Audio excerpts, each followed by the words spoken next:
सालाबादप्रमाणे याही वर्षी बेल्ले गावात महाशिवरात्र मोठ्या भक्तिभावानं साजरी झाली।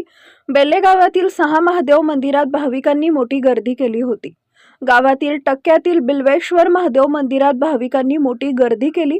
तसेच गावठाणातील नागेश्वर महादेव मंदिरात सकाळी अभिषेक झाल्यानंतर पूर्ण दिवसभर भाविकांना खिचडी, साबुदाणा, चिवडा व केळीचं वाटप करण्यात आले।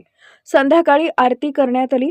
रात्री 12 वाजता अभिषेक व आरती करून उत्सवाची सांगता करण्यात आली। तसेच टक्क्यातील बिल्वेश्वर महादेवाची पालखी काढण्यात आली। नागेश्वर महादेव, बिल्वेश्वर महादेव महाशिवरात्र साजरी करण्यासाठी शिवाजी डुंबरे, संतोष शिंदे, किरण शिवले, निलेश औटी, तानाजी औटी, संकल्प विश्वासराव यांचे सहकार्य लाभले। हर हर महादेव।